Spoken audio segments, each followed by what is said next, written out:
Hey guys, welcome to the Men's Journal Everyday Warrior podcast. We have one of your hosts for the Friday live sessions, which I know we've been delinquent on because we've been restructuring, but we're going to kick them off. We're going to kick them off hardcore. We've got some good changes coming. Of course, John Welbourn, Thank you. Best known for 10 years in the NFL, and then stood up CrossFit football, which you got to give us the details behind this. All right, well, it sounds weird. So I played my 10th year for the New England Patriots. I got hurt and came home, had knee surgery. Figured I'd get, scoped, cleaned up, whatever was wrong, and then I'd be, right back out there and go out and play my 10th year. All of a sudden, my injury, for some reason, and what was wild was a couple years before, I had a knee scope on a Monday and played on a Sunday. Now, all of a sudden, I go in for my knee scope, and I think the doctor was much too aggressive in what he did. He tried to grind a bunch of bone and just do too much, and I had a ton of swelling, and I couldn't get, function back in my knee. So I'm sitting on the couch. It's cold out. I'm living in Orange County, Newport Beach at the time, and my knee was on this CPM. Yeah. And guy, that owned a little fitness company at the time named Greg Glassman called me and asked me if I would come and work with them and help them develop their technology on how to train athletes. He called you. So Greg Glassman is the founder of CrossFit. Yeah. How did he know to call you? Because had you already been creating a reputation within? Yeah. So that year before, I'd been training up at Athletes Performance. I lived in Newport Beach, and that's in Carson, up at the Home Depot Center. I think it's StubHub. I don't know what it's become now. But I used to drive up every day, and anybody that's ever done the drive on the 405 from Orange County up to Carson knows how terrible a drive. It could be 35 minutes or 3 hours. So I got to the point where I was a little burned out on the drive. So I'd go up there a few days a week. And then there was a gym that had bumper plates where I'd go limp and lift. That was about 45 minutes south of me. So I just kind of got burned out on looking for places to go and train. So I Googled Olympic lifting, and a little CrossFit gym popped up the road that was 2 blocks. So I went in there, talked to the owner, and started training there. He reached out and talked to the CrossFit people and was like, hey, this pro football player's coming and training. And they showed me some of the CrossFit stuff. And about that time, I thought I'll leave my reservations about CrossFit alone. He said, hey, if you really want to know more about it, you should go and do one of their seminars. So I went up to Santa Cruz, and this is actually where I met Dave Castro and Nicole Carroll and Tosh and everybody. So I went up and did a CrossFit Level 1, having never done it. So I show up in jeans and basketball shoes, not expecting to work out. And they're all of a sudden you're working out and people are stripping down. I'm like, we're working out. I didn't know we were going to work out. I'd never done CrossFit. So fast forward, I start training at this CrossFit gym. The owner ends up, talking to CrossFit HQ. They reached out to me and said, hey, would you do this documentary called Every Second Counts about for the CrossFit Games? So I didn't know what the CrossFit Games was. And I said, no, I'm getting ready to go to training camp. So I still hadn't been signed by a team at that point. And they kind of asked me again, and I was like, what is this thing? Like, it's a bunch of workouts up in Aromas. We're going to work out for a couple of days and have some fun. And I was like, yeah, fuck it. Let's go win this thing. So I showed up to do the CrossFit Games. They filmed a documentary. It's on Netflix called Every Second Counts. And I was 312 pounds, getting ready to go play for, back to play in the NFL. Competed for a few days in Aromas and did all the CrossFit stuff and absolutely just got hammered. I think there were 200 people, and I think I finished in maybe the 70s. Yeah, that'd be your size alone. Yeah, well, dude, I was doing burpees against 135-pound men.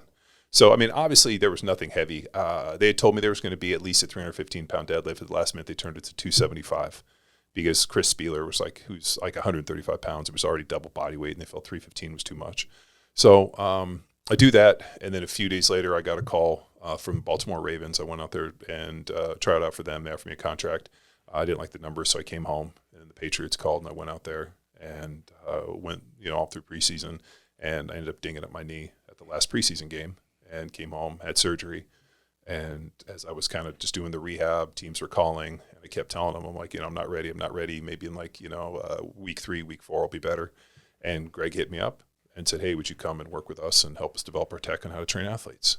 So I got in the car, drove out to Arizona, talked to he and his wife, kind of we sat around, kind of pitched what this looked like. And they were like, we should call it CrossFit football. And I was like, why? It's a terrible name. We're not going to be teaching tackling or any of the other stuff. And I'm not teaching football. And they're like, no, people will get it because you played football. And I'm like, it's still a terrible name. But it's what they wanted to do. So I drove home.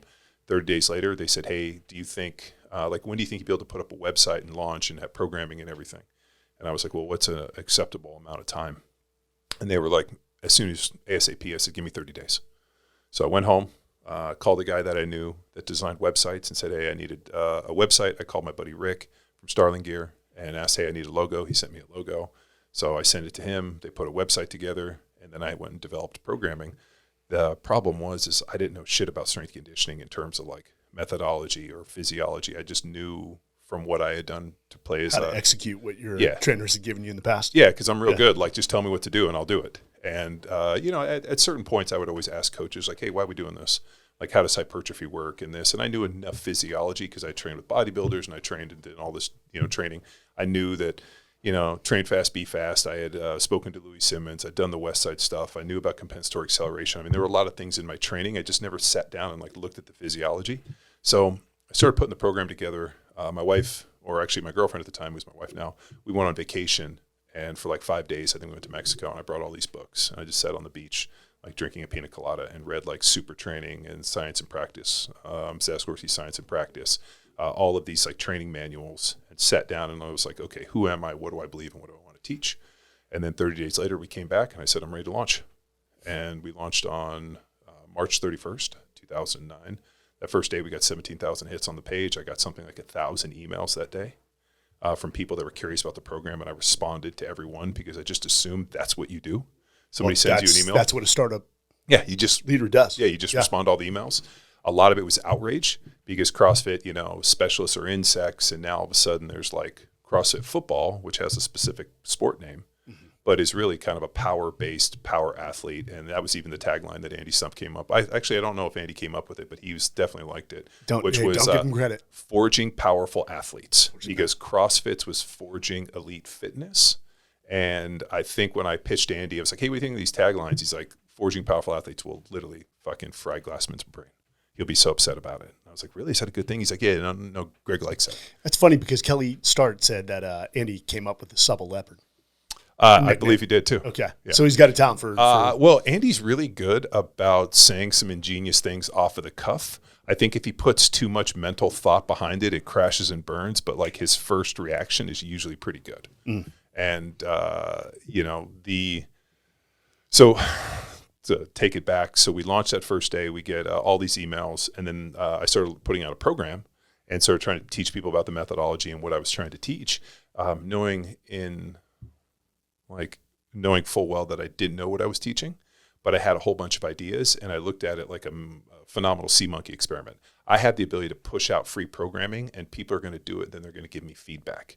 And so I got on the message boards because there was comments, and people started leaving like training, like, hey, I did this and this and this, and then people started emailing me, and I started collecting all this data in a big spreadsheet, like, hey, when we do this and this, and then the day before the workouts would get posted, I had my own gym with my own people training, and we were testing the training programs. So I started piloting different programs with different groups in our gym. And I just would like look and I'd be like, okay, I like that. That's a good one. Or this is bad. And, then we tested a bunch of stuff like linear progressions and this. And I was able to use all these different like in-person groups that I was training as test groups, push it out to the world, and then get thousands of data points. And then they came back to me and said, hey, you got to teach a seminar. 30 days later, we launched a seminar. And I proceeded to teach 36 seminars that first year, where every other weekend. And seminars 1 day, 2 days. Yeah. So we were flying into all over the world, different locations, showing up on Friday, teaching, basically putting people through a training diagnostic, like legitimate, like a training diagnostic, like what you saw me do for the guys on the Drake's Fury deal, where they come in, we figure out all the things they can and all the things they can't, all the limiting factors, and teach them to do all this stuff. And then I put them through like these diagnostics, and I was there Saturday, Sunday, fly home. And then I'd work all day, Monday through Friday, leave Friday night, and do this. And I did that 36 seminars that first year. That's a whole, I taught, in 9 years, we taught hundreds, or like well over 350 of those. And what's wild is, imagine giving away a free program and then getting the information and then traveling the world and meeting the people that did the program. And then there were people there that did the program and then people there that didn't. And then you could basically tell within minutes, within the warm-up and within the first piece, the people that did our training versus the people that didn't. And I could basically set them into groups. And then I could test this and this and this. And it was like these absolute savages, these dudes that would show up that were like phenomenal killers. And I'd be like, those are our people. The other people, those aren't our people. So two things. One, it sounds like you made the decision to retire and hang up the cleats. What was it, because of CrossFit football? You're like, hey, I think this is my next passion. Well, what was wild is I don't really know. It was kind of a weird deal. So my knee was still pretty banged up, and I didn't know how long it would take to get better. And then all of a sudden in my 10th year, if I missed my 10th year, then all of a sudden do I like miss that 10th year in rehab and come back to play in my 11th year? So there was it's different today in the NFL where over the age of 30, they don't view you like you have like you're a leper. So I remember I was 29, everybody was super cool. I turned 30 and like the next day people were like looking at me like sideways. Like it's just, there's this weird misconception that when you hit the age of 30, you're done in the NFL. So I was like 32. And then all of a sudden I'm 33, and then, you know, like, what are they going to offer me? Rookie minute or a minimum for an 11, 12-year vet? Like, what's this thing look like? And I think I was looking at it like, okay, what does this look like? I miss a year, I come back in year 11, and then what? I got to go try out and try to make another team. It's not like, you know, you're only as good as your last game. So when I saw this opportunity present itself, I thought, man, this is pretty interesting. Maybe I'll do this for a year and see if it works. In the back of my mind, I was still going to go to law school. So I had and follow in your old man's. Yeah, and my brother. Your brother. Yeah. So when I graduated in 4 years, I got my master's, or I didn't finish my master's, but I did my master's work in my 5th year in education. And then there was a law school scholarship at Bolt, which has since changed from Bolt. It's called Berkeley Law School now, for a 4-year Cal letterman to go. It's called the Adrian Cragen Scholarship. So that's what I was kind of gunning for. So I'd taken my LSATs, but the LSATs are only good for 5. I'd played 10. So I went back and I was like, okay, first thing I need to do is get my LSAT score up. I'll do that. And then I started emailing all my professors to be able to get letters of recommendation. And I started the process to go to law school, started looking at law schools. So then this hit me up, and I thought, oh, this is kind of interesting. Let me do this for a little bit. And I think my brother and I talked about it, and he was like, yeah, like, I think you could do this for a year. It seems like it might be fun, travel and do some stuff. And I decided, like, and it was actually the way Glassman pitched it to me, how to develop our technology on how to train athletes, because I'd never thought about training as a technology. And I thought that was a fascinating way to put it. So that kind of sparked me, and I decided to do it. And then we did CrossFit football, and then this thing exploded. We started running a business. I traveled and owned a gym, and then obviously gym in California. Yeah, and I was happy to get out of the gym business. I realized I always wanted a gym with weights for me to train. I always wanted a private gym. I just didn't want members because I didn't want people to break my stuff. Like I'm like. People to sit on equipment when you need to get on. Yeah, I want nice equipment. I want to train with my friends. I don't want a whole bunch of people sitting around breaking and messing up my stuff. And like, it's not that I'm like, don't like to let people play with my toys. I'm more than happy to just like take care of my stuff. And when I owned the gym, people would break shit. They would do stuff. They'd break things. They'd fuck shit up. And it bothered me. And I just back. I just realized I always wanted a nice gym to train in. I just didn't want people that didn't like that. I always wanted to have gym members. Well, sorry, I didn't want that. I wanted people to come train, but I don't want to take money because I don't want entitlement. Like, people come train at the gym, but it's by invite only, and they have to respect, they have to clean up, and they're there at my discretion. So if you treat it like shit, you don't get invited back. As you look back, do you think you would have had any fulfillment as a lawyer compared to now? You do. Oh yeah, I would have. You love to argue. You've got to get for the gap. I love to argue. I love the intellectual aspect and the combative nature. My brother's still after me. He's like, dude, we would have crushed it. So my brother's criminal defense in Orange County and is very, very successful and loves his job. And it was part of our deal. So if I had gone that route, I don't think I would have been unhappy, but I wouldn't be sitting here today. I wouldn't probably be living in Texas. I wouldn't have met any of the individuals that I know. Like, I would not have met my wife. I met my wife at the gym. Everything in my life you see happened at that like moment to try to do CrossFit football.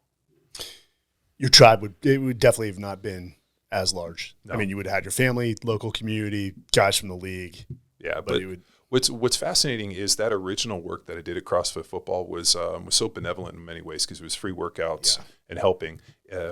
We built this level of I guess you call it street cred is the only word I can give it, where that has extended well into today. I meet people constantly. You know, we were just out doing some work with the guys out in Damnick, and I ran into people that were like, dude, I followed that original website from Afghanistan. I followed that website all over the world. I did it, this, and like people will tell me stories about how impactful and the quality at which they got and the results. And for that, they've always, from that moment on, they've been power athlete people. They've been in our ecosystem. They've been our friends. I mean, the amount of like, one time our website got hacked. Like, it just literally got hacked. Like, it didn't come up. I called my web guy, and I was like, what? He's like, I don't know what's wrong. About 30 minutes later, my phone rings, and it's just some guy. It's like, hey, is this John Welbourn? I'm like, it is. He's like, I follow CrossFit Football, and I can't get the workout because your website is down. And I was like, yeah, I know, we got hacked. And this guy's like, what's the workout? And I was like, oh, this is what it is today. He's like, great, I'll have your website up in 30 minutes. And I was like, who is this? And he's like, I'm just telling you, you have CrossFit Football people in a basement in Langley, Virginia. And you getting hacked is not fucking an option. And the dude hung up and our website was back on 30 minutes later. And my web guy calls me and he's like, I don't know how this thing got up, but we didn't do anything. Somebody fixed it.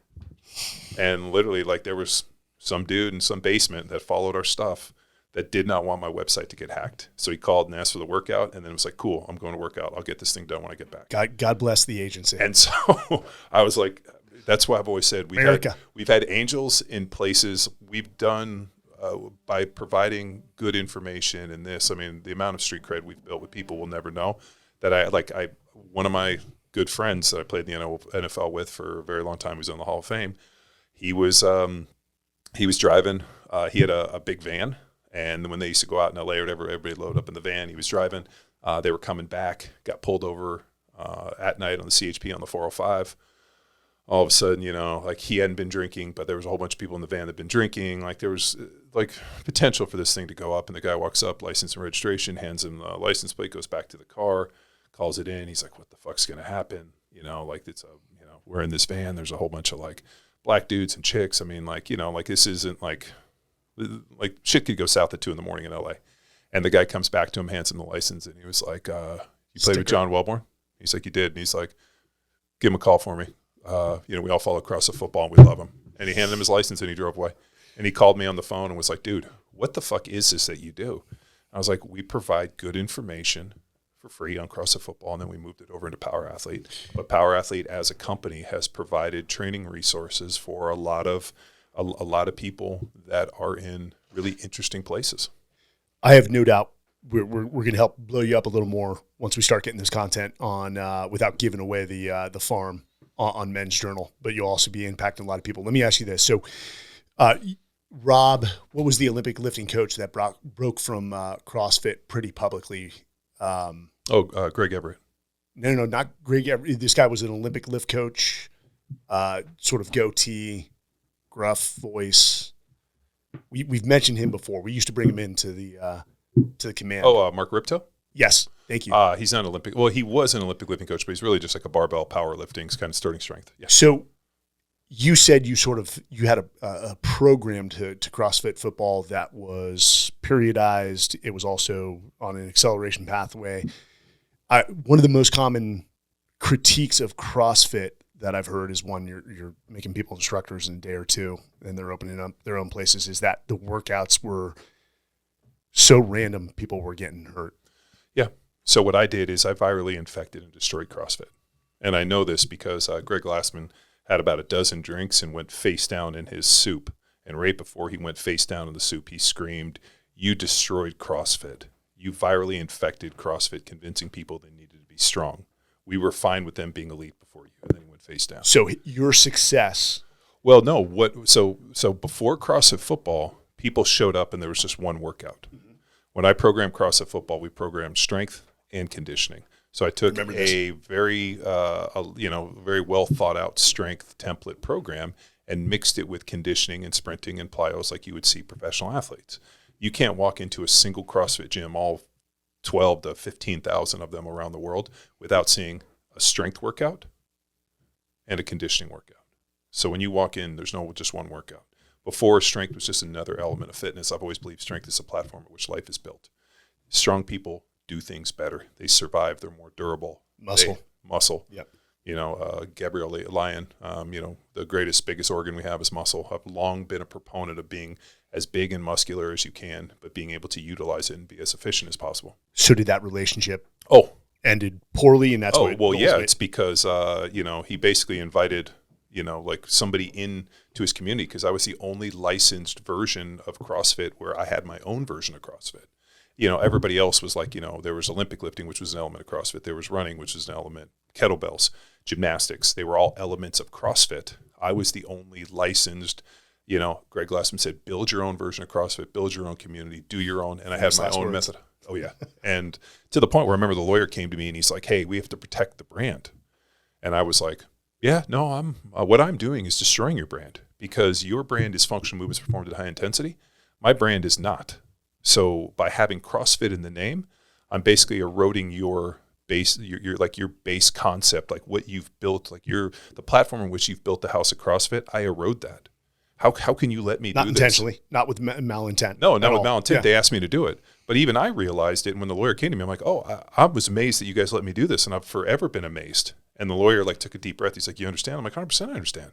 How can you let me do this? and then that's at which point I was like, that's why we have Power Athlete. So was there a legal process to break? Because did they own the name CrossFit Football? Yeah, well, they owned anything associated with CrossFit. And so you broke and started Power Athlete. Well, I started Power Athlete about 2011, 2012, because this was super random. You're going to love this one. I had CrossFit Balboa, which was my gym, which was CrossFit Balboa LLC. Mm-hmm. Then I had CrossFit Football LLC. And my accountant filed my tax returns with the same address. One was I would use my house, and then Balboa, I'd use the Balboa address. Mm-hmm. He put them as the both Balboa address. So when all of a sudden the IRS looked at this, they saw two LLCs that had similar names in a similar business that were doing kind of had different revenue, kind of like different, just like different streams. So we got audited, and the lady came and visited me, which was wild. And she's like, explain to me. And I showed her, like, this is our traveling seminar. Here's all the pictures on the website. Here's what we do at the gym. And I explained to her, and she was like, here's the deal. If you want to avoid this trouble, you need to change the name of one of these and then make sure that the addresses aren't the same. Because when we see multiple LLCs that have similar, this within a similar name, it just looks shady. So I sat down, and we had Forging Powerful Athletes. And Greg, at that meeting where he screamed at me about virally destroying CrossFit, he asked me, he goes, the concession, or he said, I need you to do me one thing. I need you to change the tagline of CrossFit Football from Forging Powerful Athletes to Forging Power Athletes. And I was like, why? He's like, well, powerful implies that we're not such. Power Athletes is a segment. That's a really good name. Mm-hmm. You should look into that. And I went home and was like, Power Athlete it is. That's what we're doing. We're developing Power Athletes. All communication stopped between you two? Yeah, we didn't have a good relationship because whereas, like Greg's a complex character. That's what I've heard. And he's a very intelligent dude. I think he's, I wouldn't say he's, I think he had great intent. I don't know. I think the intent was right. I think his software's messed up. Right, I'll use that word. But you cannot deny his impact on this world. He has done more to put barbells in people's hands than any other human being on the planet. And I don't care if you talk about Arnold Schwarzenegger, Arthur Jones, pumping iron. The only other thing that I think, and I'll say the only other thing that I believe that was impactful with getting people into gyms and getting barbells into house, and they kind of hit at the exact moment, was the movie 300. Right? So the movie 300 hits. Jim Jones, Mark Twight trains those guys. People get on. Jim Jones, Mark Twight had a relationship with CrossFit. They were doing very similar training styles. People all of a sudden get on. They can't go to a Jim Jones place. They Google it. They see it, CrossFit.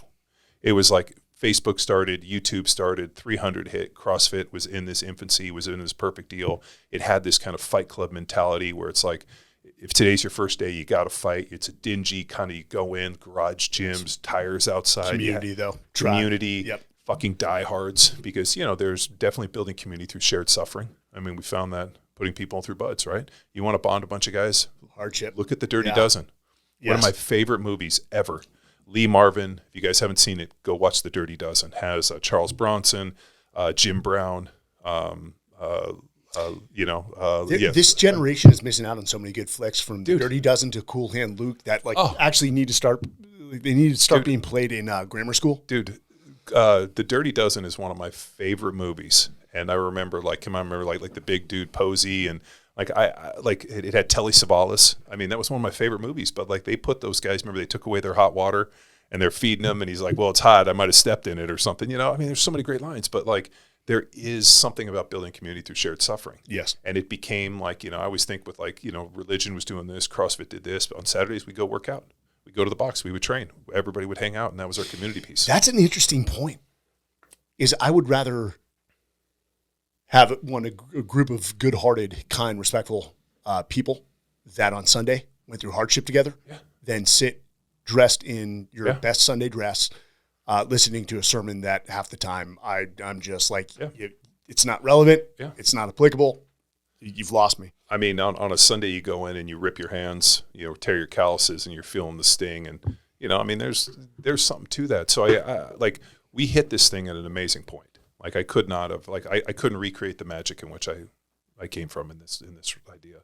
In that, CrossFit hits, CrossFit football hits, all of a sudden we're in this middle of this war, at this peak, and all of a sudden we've gone from hey, we're push-ups and pull-ups, and now all of a sudden you have special operations looking for more high-end training. They're looking to strength and conditioning. Now they're just not, soldiers. They're these warrior athletes in this mix, and all of a sudden we have these free training programs. The military and the law enforcement community had already kind of adopted CrossFit. Now all of a sudden here's this short, heavy, hard, fucking door-kicking version of CrossFit that comes in with an NFL player who's, hopefully, fairly intelligent, fairly witty, and has got a decent sense of humor and is kind of a smartass. It just kind of worked. And then I traveled and met all these people and went out and did the PR, shook all their hands, taught them in Norway, Bodo, Norway, down to New Zealand and all around the world. And then when Power Athletes started, providing more information, there was a methodology at that point. I had figured out what my technology was. CrossFit's technology was, fitness, increased work capacity, broad time modal domains based off of their definition. Mine is fostering and developing athleticism. I defined athleticism as the ability to seamlessly and effortlessly combine primal movement patterns through space to accomplish a known or novel task. That definition of athleticism is really the foundation of Power Athlete, and what we do each day is fostering, developing athleticism, because athleticism to me is the ultimate trump card. It's the ultimate front engine V12 Ferrari. It's like a pretty girl walks in the room. She might not be my type, but everybody knows she's pretty. We're talking about Doc driving around in that 911 GT2 RS. I heard that thing from a mile away, and I knew exactly what it was. All right, and it made me excited. That is athleticism. We can watch people on NFL Sunday or in the Olympics that do things that just fucking wow us. Yes. And it's that visual, that the symmetry and the execution and the seamless and effortless way that people execute tasks that we know through our ability to see symmetry within our eyes. We know what athleticism is. When you see it. And it's beautiful. And it's beautiful. It's almost like watching a stallion just run across the field. If you understand the components of athleticism, we can break the pieces down, train all the pieces, and reassemble them and make people more athletic versions of themselves. Here's my question. Here's my observation. I could be completely wrong, which is about 99% of the fucking time. CrossFit may have started out as being for an elite, but it got commercialized. When we see dollar signs, you start to commercialize things. You make it for the masses.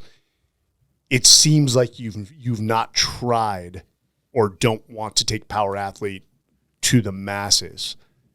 Well, it's not for everybody. Is it not for everyone, or I think everybody. You mean people aren't willing to commit the way you want them to commit? Well, do I believe everybody should do it? Yes. Should everybody lift weights? 100%. Should everybody eat a high protein diet? 100%. Should everybody be able to move and run and move through space and do things? 100%. The amount of people that do is very limited. If you really wanted to be successful, you would start walking Pilates yoga based upon a vegan diet. It's really easy to do. Just eat a bunch of beans and let's do some stretching. What you have to remember is there's not a lot of people that are willing to get up at 6 a.m, go into their garage that they've parked their car on the street, fill it with $6,000 or $7,000 worth of weights, tag into some Power Athlete app that they go to, see what the workout is, and be like, all right, today with John we're going to squat heavy fives. Shameless plug, the workouts are totally affordable, and the app is on TrendRes. True. Well, yeah, at this point it's on Trainer. The app is great. You can log your progression. Your awesome app. Yeah. So we, and then they log in and there's video demos and there's a community. I mean, we have, team feeds and Discords, and we've built this amazing community virtually. And to the point where people are like, hey, this is where I'm at. Oh, I'm close to you. Come train with me. So, people show up and train, and your buddies knock on the door at 6 a.m. What are we doing? We're going to squat today. We're going to pull. We're going to do this and this and this, and then we're going to get on and do about it. There aren't a lot of people that are willing to enter that level of commitment. And you know what? At the end of the day, do I think everybody should? 100%.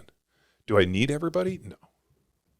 Will, do me a favor. Could you pull up, type in like a Google search for like 1960s or 1950s? I think it's 1950s public school physical education. Yeah. You know the video I'm talking about. Yeah, 100%. When I watch this video that he'll pull up, I swear to God, I think it's like it's like a platoon of Marines training, and these are the kids in high school. Yeah. I mean, where do you think we went so vitally wrong, where physical education is now like you can opt in, you can opt out, and it seems like people are opting out? Well, it's because they had some lawsuits here in Texas, especially where physical education was deemed to be culturally insensitive. And so they decommissioned physical education and they made it. This is great. This was in California. And this was JFK, I think, right? Yeah. JFK wrote an article in 1959 called "The Soft American." I don't know if you guys ever saw that. It was in Sports Illustrated. 1959. He wrote this thing, "Soft American." And it's funny how the beginning of this video revolves around the military service. Well, there was. I told you about 2 years ago. I got invited to go up to Pennsylvania to the War College, and I was in a little kind of collective kind of brain think deal where they were talking about the largest threat to national security. And so mine was the lack of physical readiness of 16 to 18-year-olds, but also the lack of physical readiness of 26 to 35-year-olds, which if something happened, like imagine, there's a billion Chinese that somehow come through the border in Mexico. The calling out of the militia is 26 to 35, maybe 45-year-old dudes.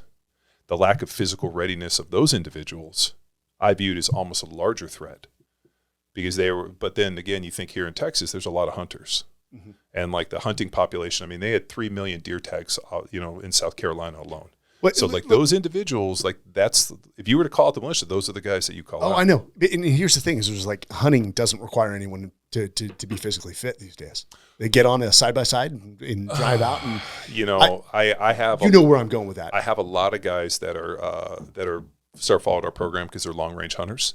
Like, hey, I'm going to pack back in for 2 weeks and I got to kill this 1,000-pound elk and drag them out. How do I do this? Those guys are. Oh, yeah. Those are the extreme hunters now. We have those guys. And I write, and we write training for them. And those guys, I love seeing it. I love the fact that guys are taking on impossible tasks. And I wrote about this in the book. And I'm sure you know his name, Professor Dudley Sargent, who Harvard psychologist that advocated for a sound mind in a sound body, advocating for physical education within grammar and high school. Well, there's a direct correlation between the lack of physical fitness and mental health, but also test scores. So in Texas, they have the STAR test. They can pretty much chart like this. When you remove the physicality, you remove physical education from schools, the STAR test started going down. If you want to make those or you want to make those go up, you got to have physical. Like people think that this stuff exists in a vacuum. Like it doesn't. Like your physical fitness and your a level of fitness and readiness and strength, like that allows you to be smarter and more intelligent and be able to do these things. Yeah, I mean, that video right there, you didn't see a kid. And again, they could select who went into the video, but you didn't see an overweight kid there. No, they're all like, they all look like they're wearing what are the UDT shorts? Yeah, UDT Bud shorts and no t-shirts, and every one of those kids is jacked. They're climbing like 60-foot poles, right? Like that, and that was JFK's whole deal had to do with, and he wrote, like I said, that Soft American. And the presidential physical fitness test, which he kind of piloted, then he gets assassinated, and then LBJ brings it in, and I think it was originally, and then I think it was Eisenhower, if I'm messing this up, that signed it in. But we did that presidential physical fitness test when we were kids.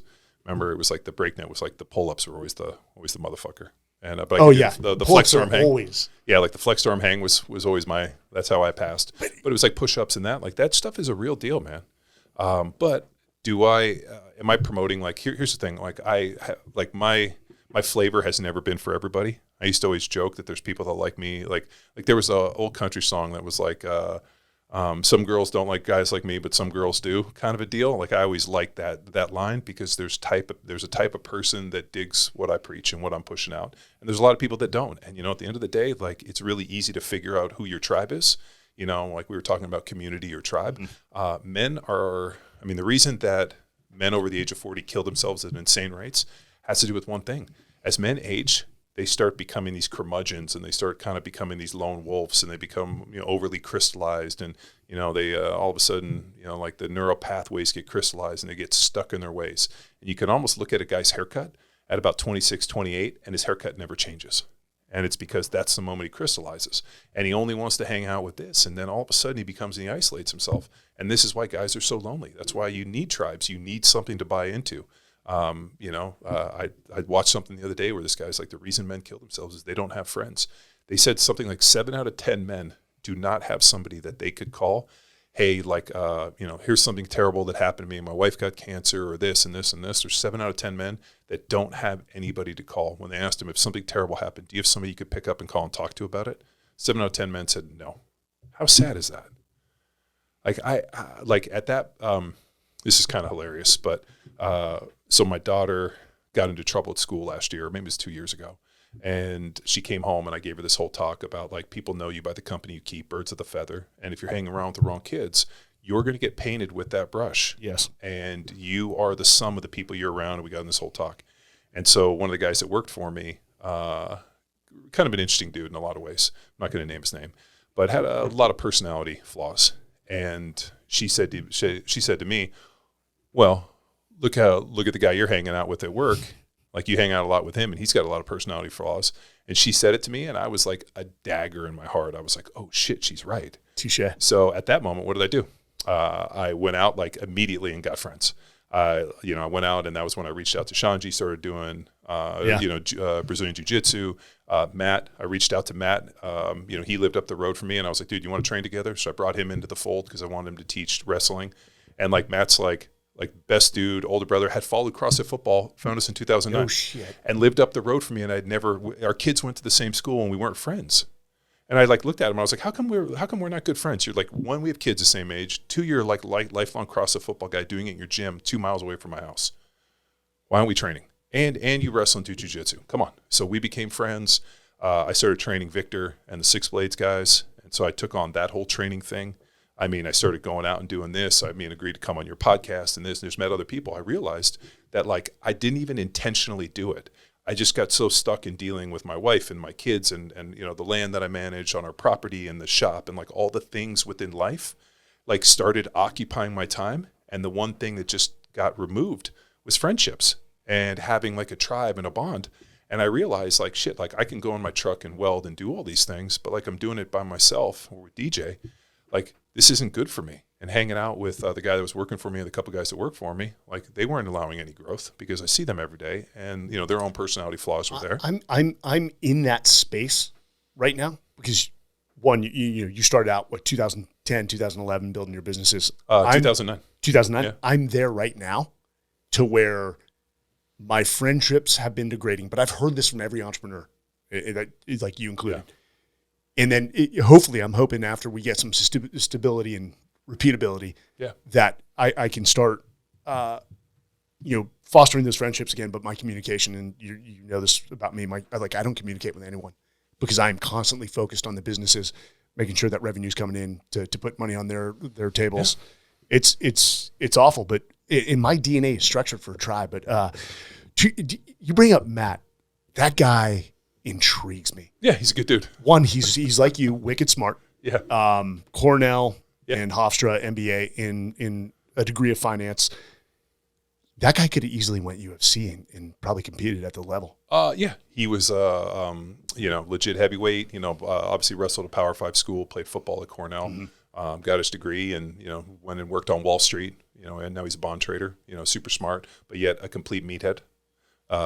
His wife is from here in Austin. Her parents, her dad is family to some big land baron, and they have 5,000 acres up on the Sandoval River. No Probably kidding. The most amazing property I've ever been to the point where we were driving on it, and I was like, somebody owns all this? Oh, yeah. It's incredible. What do they got? What's it stocked with? They got, they rent a ton of it out to, there's hogs and deer and turkey, and they rent or lease a bunch of land out to these cattle, deal. But pretty amazing. So, not only a great dude, but has kids. His kids go to the Montessori that my kids went to, and he lives up the road. We train, every other day at 6 a.m. He broke his ankle at a jiu-jitsu thing. He crossed his legs, and the guy broke his ankle, but it didn't tap, still tapped the dude out. So we've been helping him rehab that. He's just like, this happened recently. A couple weeks ago. Oh. Or like maybe a month ago. But the hilarious is he comes like limping. I'm like, stop limping. He's like, okay, I'll stop limping. Yeah, it's just like a good dude. And I've realized, I think a lot of people, like and me included, being like, how come I don't have more friends? And I always go back to what my mom said. If you want to have a friend, you have to be a friend. Like waiting at home for somebody to call you to go something, like they might not call, they might call. But if you call them, it's 100%. Either they answer, they don't. It was kind of like we were kids. We come home, we get on our bikes. We didn't call anybody. We just rode around until we found out where all the other bikes were. And we parked our bikes and knocked on the door. And so my mom's like, why is it any different for adults? Find out, like, get on your bike, go ride your bike around, find your friends, knock on the door, and show up and be part of the group. But I think, too, a lot of guys, especially when they get to this point, have a lot of ego, and they want everything to be around them. I'm like, dude, I'm more than happy to be somebody's plus one. Like, hey, do you want to go on this? I'm happy to be your plus one because I'm going to show up and I'm going to have a good time. And on top of it, they're going to be like, that's a good plus one. You never want to be the plus one where you're like, God damn it. Like, let's let the air out of his bike tires and we'll leave him behind. Like, show up, have a smile, have a joke, be friendly. Don't be high maintenance. Don't be an asshole, asking like, I got a small bladder, I got to pull over every 6 minutes to take a pee, like that type of stuff, like just be like a good dude. And I think a lot of guys forget how to be dudes. Like I grew up with older brothers. I was always the youngest. I know how to be the younger brother. I know how to keep my mouth shut, but I also know how to be funny when I need to. Is your brother as big as you? Yeah, my older brother is a little bit taller. Do you play football? Both my brothers played college football. Where? Pomona College. Pomona. So they played at the Claremont Schools, Division III. Okay. So my older brother's a little bit taller. Good school. But he actually has a really big head. So I joke that he's like a 32 inseam. So I'm a 36, but he's a little taller than me because he's got big head numbers. He's like fucking Dino. He doesn't fit in cars because he's got a long torso. And then my other brother has got like his torso didn't grow as much, so he's only 6'3". Do your old man play as well? No, he played. So my dad, I think I might have told you, was super smart. Mm-hmm. So he graduated high school at like 16. So he was in like he was just super smart. And he worked. He tried to play water polo a little bit, but he graduated high school so early, and he was in college. Yeah, he didn't compete. Wasn't really a deal for him. But like he was super excited for us to go and compete in sports, and he loved it. He just didn't. It wasn't. It really wasn't like his parent. Like when I asked him about it, he's like, my parents didn't necessarily encourage me or push me. Like I shouldn't have graduated that early. They should have been like, take your time, play sports and this. But he's like, there was this idea that you got to graduate and start working and go to college and do all these things as quick as possible. And so that was kind of what he did. Which is different. And he's like, I wish they told me to slow down and play sports. Have a little fun. Yeah. I want to hit mobility before we get into where people can find you. Okay. Stretching and mobility when we were growing up was just like it was forced upon you and you always had to get in the line and they made it miserable.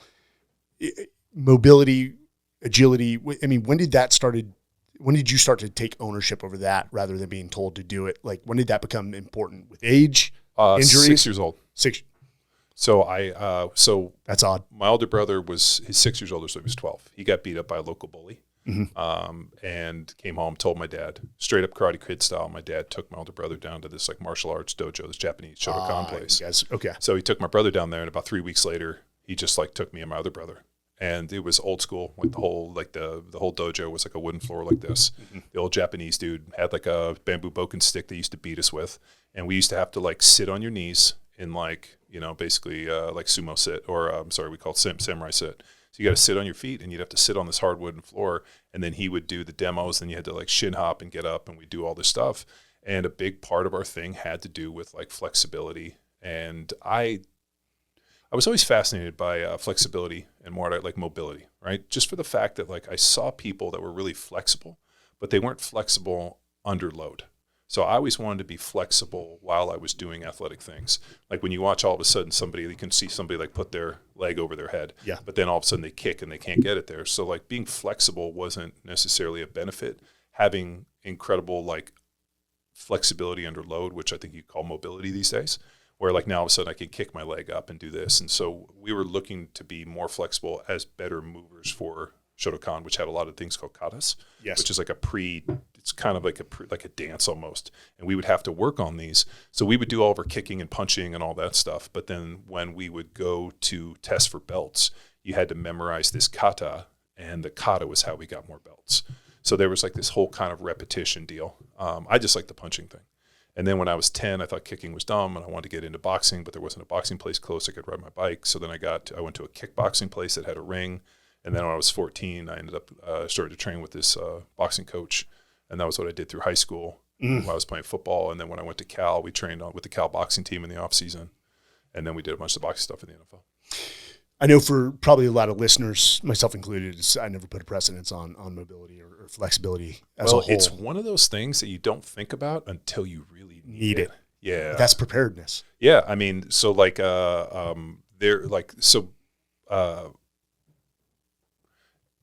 some of the injuries I've had in the NFL, I still have those injuries. I just am able to like compensate for them by having really good flexibility in other ways. Like, for example, like I'm missing, like I don't have full flexion in my right knee, but you would never know because I got great hip flexibility. And so a lot of that mobility in the hip and in the trunk and some of the other things, I'm able to cheat where people don't know. Mm-hmm. And so like people watch and they're like, oh shit, you can't bend your knee there. I'm like, no, I can't. But yeah, like I wouldn't know. So I think that flexibility, mobility piece has always been an incredible part of my NFL career. If like you pull up any of the pictures and I show them, especially like when you see me in my stance, like literally like my hip and the top of my leg is parallel to the ground in my stance. And I could sit down because of the reason I could look around. So, I mean, I was able to get into some positions a lot of guys weren't because I had flexibility. I trained with heavy weights and was able to be really dynamic in those ranges of motion. Just a lot of guys didn't.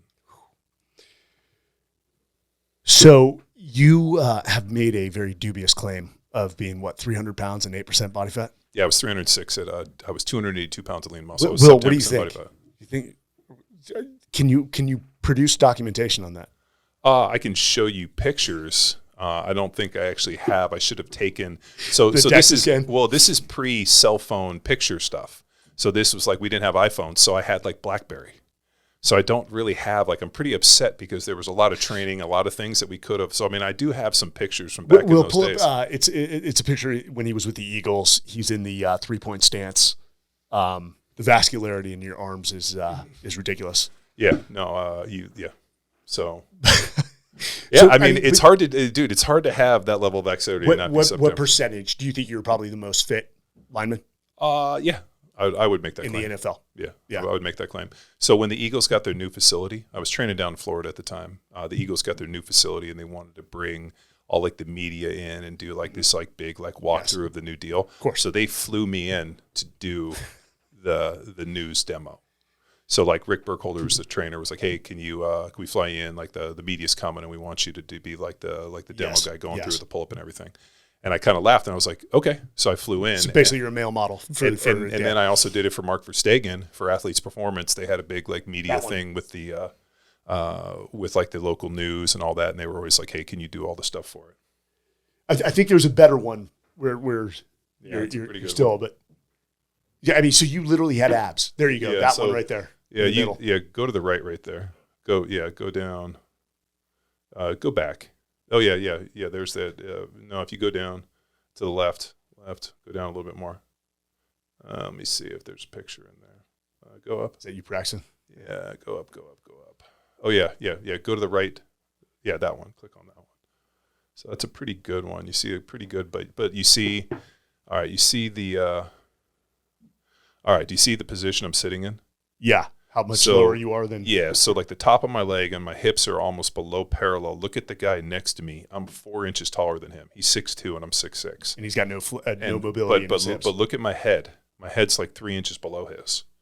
So like I could sit in that position and look around and see what was going on and had the ability to come out of my stance and generate force out of that position. Going more up than out. But I could play out of that position where a lot of guys can't play that low. They teach guys not to do this because only a few people can. And then obviously you got a good bicep vein that you can see. Damn, dude, and that's against your home team. It's against the Niners. Yeah. Yeah, we were playing them I believe that was in San Francisco. That's McNabb, right? Yeah, it's McNabb, Deuce Staley, Hank Fraley. Deuce is both the center and the running back are NFL coaches now. But, I mean, you can see, I'm 6'6", and like that guy's 6'2" next to me, and I'm way lower than him. And then obviously you see, you can almost see through. You can see my clavicle. Got some good muscle there. So, yeah, man, I was always in good shape. And I remember you saying that the transition from high school to college was worse than college to the NFL. It was because it was the speed of it. Well, it was just the maturity. Like I'm 18 years old. I don't own a razor. So when I went to college, I remember my roommate's like, hey, like, where's your, like, cause you know, you like put your toothbrush out in there. He's like, how come I haven't seen a razor? I'm like, cause I don't own one. So I went to 18. I grew from 6'4" to just under 6'6" when I was in college. So I showed up as a freshman. I was 6'4", and then by the time I was 21, I was 6'6". All 4 years at Cal? 5 years. 5 years. Yeah, I redshirted that first year, thank God. Just because I was physically not ready. It took like these guys. Like I showed up, these dudes had chest hair and beards, and I'm like, I don't even own a razor. So I was physically just kind of a late developer, but I grew early, so they were able to invest. But no, I mean, it took me. So I think showing up and playing with like 23-year-old grown men when you're like a kid is a lot different than being 24, 25, playing against 35, 30-year-old men. Like that was not, I mean, I came in and started as a rookie. There's no way I could have started as a rookie in the NFL or in college. Did you see the documentary on Johnny Manziel? I have not. You've got to go watch but this. I'm not surprised on some of his like absolute insanity. Oh, there is definitely some mental illness. Yes, but it does show. I kind of hate shit like this because it paints people like me in a weird light. Right, because like I'm sure like some SEAL goes and swallows his gun, or goes on a high speed chase and kills himself, and then everybody thinks, oh, all these SEALs are this way, or you guys are all broke in, and these guys, and you're like, whoa. Like that guy was Menzel, incredible, Johnny football, what he did and all that, but I mean he was a shitty NFL player. He was a great college player, and he won the Heisman and all these other things. He was a terrible NFL player. I think it does prove a point. Like there is value in staying in college for 4 years and maturing, especially with what he going on. But here's the interesting thing, and go watch it. I think you'll laugh. So donations for Texas A&M went from like $300 million a year to basically $800 million a year the year he won the Heisman as a freshman. And it does. I don't know your opinion, but with the NIL, dude, for these guys sacrificing their bodies.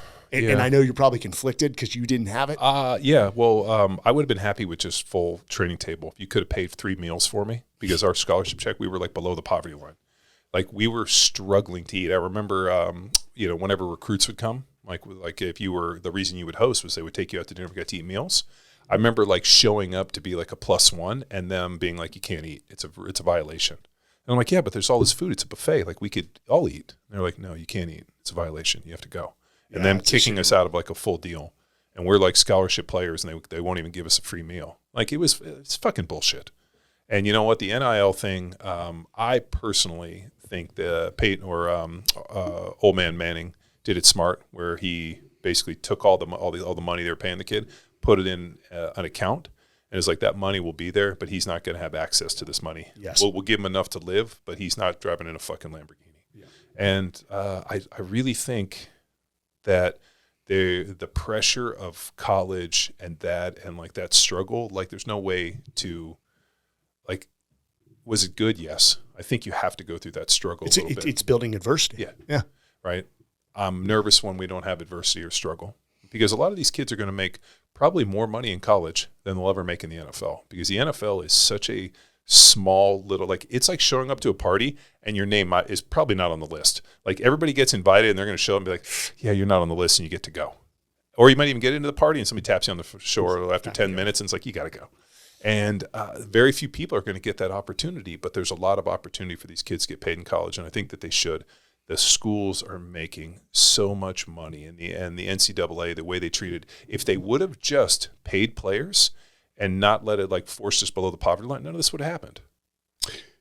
So my displeasure with higher education, they don't need any money, because we won't get into the indoctrination that's going on within higher education. But you could create a system where if a student gets X amount of money, 60% or maybe even higher, 70% is going into an account for which they can have access when they graduate. 100%. The rest they can utilize for cost of living. And I think they got to put some of these plays in, because these people are investing a ton amount of money. But then the other issue comes down to, if you do this, then the schools have the ability on the other side. If you're not, like, let's say they pay you all this money and donors do this and you're getting a scholarship and you don't produce, they have the ability to be like, you're out. We'll take your scholarship too. Yes. And they should be able to cut players. Like as quick as players are moving around, The coaches should be able to voluntarily put these kids into their own portal and be like, dude, you suck. You're going in your own portal. The transfer portal, I don't agree with it because you're just giving people an easy out. Or what you do is you allow them to do it once in a career, transfer one time. Right, because they have endless transfer portals. Yes. I would say, you know what? Everybody's granted the right to transfer one time. So only use it if you really have to. So these kids show up as freshmen. And here's the deal. I didn't expect to play as a freshman. Dude, these guys were like 6'5", 300 pounds. They had hairy chests. They had beards, and they benched 500 pounds. I like show up without a razor, and I'm like looking at these dudes, and I'm like, and then these kids are like, I'm mad. I'm leaving. I'm not playing. There was no way I would have played me. Even in my second year. Like after I'd already had a year to mature, like I played, like I probably shouldn't have been playing. It wasn't until like my third year where all of a sudden now I'm 20 years old. I've been in the program. I lifted. I know what it takes to do it. Like now all of a sudden I'm ready. And then in that fourth and that fifth year, like those last 3 years, I was physically ready. Kids going in and being like, I'm not playing as a freshman, but transferring out. Dude. Which I get. That's the competitive nature. They want to be on the field. Well, the problem is people have a their perception of reality is really far off. An inflated view, dude, I've done this. I've had many people reach out to me and said, hey, can this kid come in and train with you, or could you put him through an assessment, or just at least train with him a little bit and let me know if he has it. And I'm like, the fact that you're asking me this tells the story. You can send him out, and I'll tell you whether or not he can play or not. Like we had a kid, a friend of ours was like, hey, my best friend from high school, son's a pretty good football player. He's like 15 years old, can't even drive yet. Can he come train with you guys and like just help him a little bit and like know like what he should do, right? Because like I think the dad hadn't played football, so didn't know how to mentor him. So I was like, yeah, bring him up. She's like, what time do you guys train? I'm like, we train at 7 a.m. The mom like drove up from Winderley, got a hotel room the night before because she was so nervous she'd be late. Shows up, they're right there. Kid comes in. The kid's like 6'3", like 15 years old, like probably 175, 180 pounds, like good looking kid. Like physically, like you looked at him and like the shoulders were wide and square. He got down in his stance, and I was like, we did a few things, and I was like, dude, let me talk. And I just talked to the mom. I talked to the kid. I'm like, here's what you're going to tell coaches. You're going to take them to all these camps, and when they start talking to you, this is what you're going to say. So I gave him like 3 lists of names. I want you to like look up. I want you to look up Howie Long. I want you to look up this. And I gave him all these different players to look up. And so because the first question they're going to ask you is like, what kind of player do you think you are? Who do you watch? Who do you emulate? And so I gave him like 3 players to watch, and I pretty much wrote him out this script. So the kid goes, and I'm like, here's how I want your stance to look. This is what I want you to do. This is, I just basically prepped him all the shit that no college coach think that a 15 or 16-year-old kid would know. He went to every one of these camps. Every one of those camps offered him. Every one of those camps were like heads were blown on this kid. And the mom came back. She's like, how did you know? And I'm like, because I know. And I know what to say because I've been there. I know what they're looking for. And this kid has it. I can tell you within a minute. We had another kid to show up. I'm like, he might be look for a Division I, Division III, or Division II, Division III school. But like, let him go have a good experience if he can play. Team. Yeah. So I really think, and not to say that like I would have been, in high school, somebody thought I was going to play in the NFL, but I think you start on a progression. And as long as you continue to do better each time and you keep moving up it, like all of a sudden you put yourself in a position. And then all of a sudden, like I got to the point where I actually thought playing in the NFL was easier than college football. I liked the game better. It was faster. It fit more to my skill set. I liked the NFL game better than I did the college game. And you could think. You could outthink. But it was slow to me. The college game was really slow. The NFL game was really fast, and it just worked with the way my brain worked. I'd tell you to pull up the video where he knocks the guy down, and then as the guy gets back up, you knock him down again. Yeah, just poor sportsmanship. I'm joking. Where can people find you? So PowerAthleteHQ.com. It was PowerAthlete.com taken? PowerAthlete.com. The guy's been squatting on it for years. I hate these. And I've tried to buy it numerous times. And now he's racking up the prices. He wants 6 and 7 figures for it. So we have PowerAthlete HQ, and we also use PowerAthlete Inc. and other stuff. But here's the deal: I can either one day I'll get it. You know why? Because I'm patient, and I'll eventually get it. But if you put in John Welbourn into social, it's all my social, and it's Power Athlete. If you put that in, that's me. So there's somebody. So we've got the trademark for Everyday Warrior for purposes of education, podcast, radio, everything else. But somebody's squatting on it for apparel with no intent to do anything about it. Well, and the guy's a nice guy. He had great intent. And I tell people, and I've told the guy, here's the deal: like nobody can ever buy this because they can't ever use it. I own it in every class. So like you can either sell it to me, and he's like, "Oh, I'm doing something with it," and like that's what this guy keeps saying. Yeah. And I'm like, all right, that's fine. I'm going to keep living my life, but eventually it'll come back around. Good. Yeah. Guys, go follow John. Again, we're going to stand back up the live sessions, but we're going to start doing a lot more. We've been in a holding pattern for reasons. Well, we got some adventures. Oh, we've got some adventures. We got Drop Zone Moab, which I'm pretty excited about.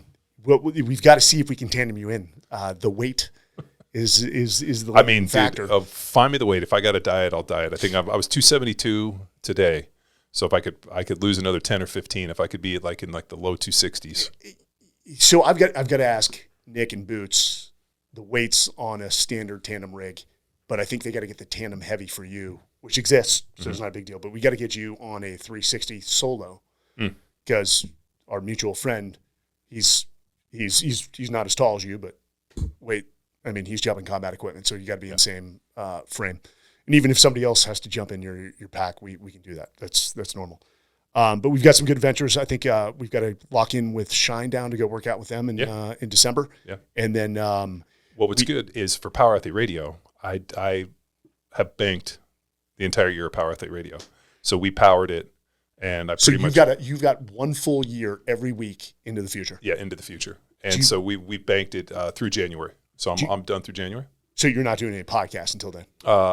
Unless they're in person. I'll only do in person. So if I have somebody like, we had Sully come in. Yeah. I had Mark Ripto, David Weck came in. I'm supposed to go up and do Rip's podcast, who you mentioned, up at Starting Strength in Wichita Falls the next couple of weeks. So like if people come in, like, somebody wants to do an in-person podcast, I'm done with doing Zoom for 2023. So it's really just kind of opened up a ton of time for me in terms of being able to go do different adventures. And, this week, Friday, I leave to go to Vegas for the IBJJF. It's called the Grand Prix. Victor's fighting on Friday night. No kidding. Yeah. Is so he ready? He's probably the best he's ever looked. No kidding. And the healthiest he's ever been. Stronger. Yeah. He's stronger. He's the best he's ever been. So he has no injury. And this is the best at jiu-jitsu. At least that's what the guys have been telling me. Shanji's been telling me. But he's in a 16-man shootout for $40,000. So he's in one side of the bracket. If he wins 3 matches, he wins. So he's got 2, and then he's got the finals if he wins. So he's going against some guys that he's fought many times, and it'll be good for him. But this version of Victor Hugo, nobody's seen. Does he do anything different with his diet going into it? We always, he's protein heavy. I was fighting him kind of early on. He's still got a little bit of this is just his age. He's got a little bit of complexion issues. So when I see somebody's got a little bit of break in complexion, I usually cut dairy and kind of back the carb off a little bit. So he really, early on, we did a real high protein, kind of like every 4 days, he'd do a carb refeed, kind of anabolic diet. Yeah. Helped him completely remodel. He felt he needed a little more carb. So I've been battling him on it. But at the end of the day, I'm not going to micromanage everything. But if I see any breakout, I'm like, dude, got the dairy. And then we tried him some different protein powders. Finally found him one that wasn't breaking, but he gets a little bit of he's too old to be getting breakouts. Yeah. And if you're 25 years old and you're still getting and you get breakouts, it's usually from the dairy. Yeah. So, and it's because here in Texas we don't do raw dairy and pasteurized, all this stuff is kind of bullshit. So for him, I'm like, just don't do it. We're all going to die cancer. Well. Probably. I mean, if you look at all the environmental shit we got going on, I mean, it's 100%. So, I mean, I was Tom Incledon, and we were out in Arizona, and he's like, dude, the environmental stuff, like he showed me one clip, and it was like some environmental toxin that like the acceptable rate's like 1 part per like 200,000 parts, right? Whatever. And we're at? He had a client that was at 100,000. Per 200. Per 200,000. So he was at a 1-to-2 ratio, and the acceptable rate is like 1 part to 200,000. And has come down with cancer? Yeah. Okay. And he's like, we're seeing younger and younger, healthier people coming down with cancer than we've ever seen. And it's environmental. It's BPAs. It's, the glycophosphates and all this. And like, whether or not you're like, oh, tinfoil hat. No. Like we knew back in the 70s that shit caused cancer. You go and like, when you see a container that says may cause cancer was because there was a study where it did cause cancer. And they just put may on there. So, I mean, it's a real problem. Yeah. And then you think about like, we live in a pretty good place, but what about the clouds, right? So let's say you have something and all of a sudden it burns up, it gets in the clouds, it floats over and now it drops on us. Right. Because they found people that were infected. They found high levels of things that weren't anywhere in the environment other than on the other side of the world. And their only explanation is clouds. And like, I mean, we're in a weird deal. We are. You know, it said may cause cancer on my Copenhagen can, but I continue to do that for 19 years. And if I get it, I've got no one else to blame but myself. Thank you, Marine Corps. That's awesome. All right, guys, we will literally keep on talking if we don't stop this. Yeah. We have that tendency. We'll see you guys next time. Thanks, sir.